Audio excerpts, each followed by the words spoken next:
David Davis is on a determined mission to show global bankers some love, promising he'll work to protect the City of London from any trouble caused by Brexit. The Minister for exiting the European Union has made 2 speeches in the space of a week setting out his plan to ensure the UK capital keeps its status as a world-leading financial centre. It's a far cry from the Prime Minister's attack last year on the international elites as the citizens of nowhere who had driven disillusioned voters to pull Britain out of the EU. In his latest comments, at a UBS conference in London on Tuesday, Davis said he wanted bankers to retain their ability to transfer between offices in the UK and the EU after Britain leaves the bloc in 2019. And he predicted he'd-win agreement on a transition period very early next year. UBS Group AG is among the companies that have recently set out their plans to move London-based workers to other European cities after Brexit.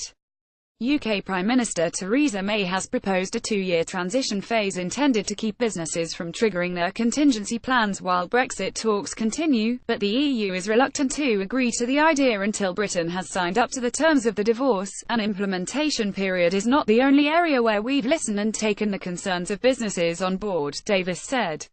Ensuring that the financial services sector can attract the talent it needs to thrive is also vital as we leave the EU. Revised rulebook. A new immigration law next year will set out the UK's plan for a revised rulebook, he said.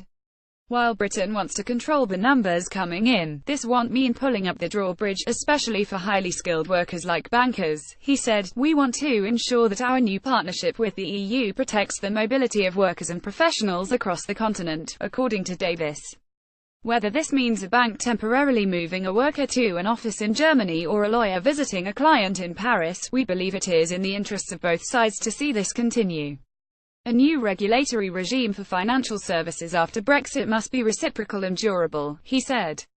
It is a clear signal that a setup based only on regulatory equivalence which can be withdrawn at a month's notice won't be good enough for the UK. Businesses need to know what their regulatory obligations are going to be, not only next week, but next year, and beyond. Some UK officials believe rival cities such as Frankfurt or Paris are lobbying their governments to stall on Brexit negotiations in the hope of tempting businesses away from London. Davis said the EU won't recreate another leading financial centre in Europe if the City of London suffers. Fragmenting clearinghouses, or banking or insurance centres, would mean higher costs for European businesses big and small, Davis said.